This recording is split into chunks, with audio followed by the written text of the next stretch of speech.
Guys, this is उज्जवल मेहता और आपका स्वागत है मेरे NCERT math solution video lecture में, जिसमें मैं आपको सॉल्यूशन देने जा रहा हूं एनसीईआरटी मैथ का प्रश्नावली 7.1 यानी 7.1 का। पहला क्वेश्चन हमारा क्या है कि बिंदुओं के निम्नलिखित युग्मों के बीच की दूरियां ज्ञात कीजिए। आपको सबसे पहले क्या करना होगा, अपना बुक खोलिए। अगर आपसे ये प्रॉब्लम सॉल्व नहीं हो रहा है तो ये वीडियो आप देखिए। चलिए स्टार्ट करते हैं। सबसे पहला क्वेश्चन क्या है हमारे पास, 2,3 और फिर 4,1। तो सबसे पहले हम इसको सॉल्यूशन लिखेंगे। सॉल्यूशन लिखने के बाद में हमारे पास क्या दिया हुआ है तो देख लीजिए। मानते हैं ये हमारा फर्स्ट क्वाड्रेंट का ग्राफ है, तो ये वाला हमारा क्या हुआ 2,3 फर्स्ट क्वाड्रेंट मतलब कि प्रथम चतुर्थांश। ये हो गया 4,1। इस तरीके से इस बिंदुओं के नाम दे देते हैं ए बी। तो इन दोनों के बीच की दूरी हमें ज्ञात करनी है। तो ए बी के बीच की दूरी बराबर क्या होगा बताइए, A B root under x1 minus x2 का whole square y1 minus y2 का होल स्क्वायर। अब इस तरीके से हमें क्या करना है, पुट कर देना है वैल्यू। मान आपका मन इसे x1 मानने का तो इसे x1 मान लीजिए। अगर आपका मन इसे x2 y2 मानने का तो इसे मान लीजिए। किसी को भी मान सकते हैं, आपको फ्रीडम है। अब यहाँ पे देखिए क्या है, तो मैंने इसे माना है तो 4 माइनस 2 का होल स्क्वायर प्लस 3 फिर 1 माइनस 3 यानी माइनस ये पहले से है तो 3 स्क्वायर। तो इस तरीके से क्या हो जाएगा देखिए, रूट अंडर 2 का स्क्वायर यानी 4। यानी इस तरीके से अगर एक एक स्टेप चले तो यहां पे भी हो जाएगा -2 का होल स्क्वायर। इस तरीके से यहां पे क्या हो जाएगा 4 प्लस में 4 क्या हो जाएगा 8। अब ये जैसे ही 8 होगा तो बाहर क्या निकलेगा 2√2। इस तरीके से हमने पहला क्वेश्चन का पहला प्रॉब्लम को सॉल्व किया। अब चलते हैं दूसरे वाले पे। दूसरा क्या कहता है, यहां पे फिर से लिखेंगे हम लोग सॉल्यूशन।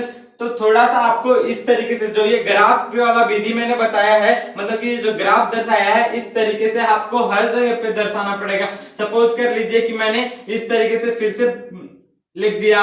अब ये पहले तो आपको थोड़ा सा विजुअलाइजेशन करना होगा कि कौन कौन से क्वाड्रेंट में हो सकता है। ये कौन से क्वाड्रेंट में हो सकता है, ये केवल और केवल सेकंड क्वाड्रेंट में हो सकता है। तो सपोज कीजिए कि सेकंड क्वाड्रेंट में इस तरीके से है, तो यहाँ पे है हमारा -5,7 और यहाँ पे है हमारा -1,3। आपको उम्मीद है दिख रहा होगा ए बी। अब इसको रूट अंडर ए बी का फिर से मानते हैं। यहाँ पे हमने ए बी यहाँ पे हमने ए बी ले लिया है, इसलिए हम कोई और नाम सोचते हैं सी डी। यानी सी डी के बीच की दूरी ज्ञात करनी है तो क्या करेंगे, दूरी फार्मूला क्या है, x1 माइनस x2 का whole square plus y1 minus y2 का होल स्क्वायर। इस तरीके से x1 किसी को भी मान लीजिए, तो मैंने इसे x1 और y1 मान लिया। तो -5 और माइनस यहाँ पे ऑलरेडी दिया हुआ है, तो इसका मतलब क्या हो जाएगा प्लस, और ये हो जाएगा 1 का स्क्वायर। अब यहाँ पे फिर से y1 देखिए, y1 कितना है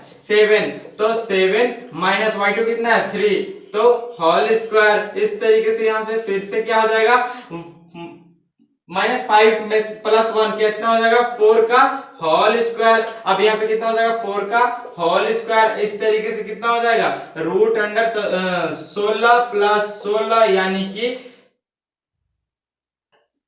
32। और 32 का बाहर कितना निकलेगा 4,√2। इस तरीके से आंसर हो गया हमारे सेकंड क्वेश्चन का। पहला हो गया हमारे पास, दूसरा हमने बना लिया। फिर अब चलते हैं तीसरा पर। तीसरा क्या देखा है क्वेश्चन, देखिए a, b और फिर a minus a, minus b। अब इसमें कैसे डिस्टेंस फार्मूला लगाएंगे वो देखिए। तो सपोज कीजिए पहले तो आपको क्या लिखना है, सॉल्यूशन लिखना है। सॉल्यूशन हमने लिख लिया। अब सॉल्यूशन लिखने के बाद आपको सपोज करना है कि ये फल इस तरीके से जा रहा है, या फिर कहें हम कि कुछ इस तरीके से जा रहा है। तो इस तरीके से अगर जाता है तो क्या कहेंगे, यहाँ पे हम मान लेते हैं a, b है और यहाँ पे हमारा -a, -b। अब इसका कोई नाम सोच लेते हैं o और इसका नाम सोच लेते हैं a।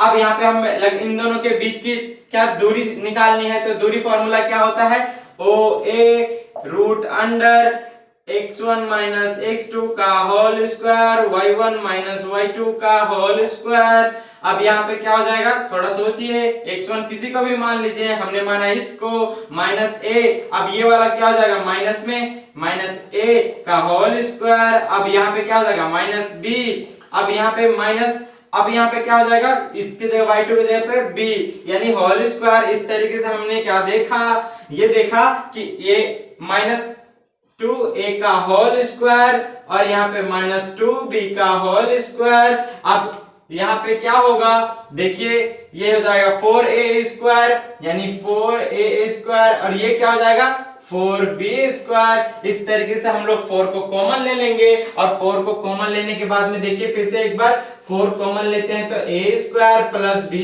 स्क्वायर ये होता है। अब उसके बाद में हम 4 का अगर रूट में है 4 तो क्या निकलेगा, 2 निकलेगा। तो इस तरीके से 2 root under a square plus b square, और ये हमारा फाइनल आंसर हो जाएगा।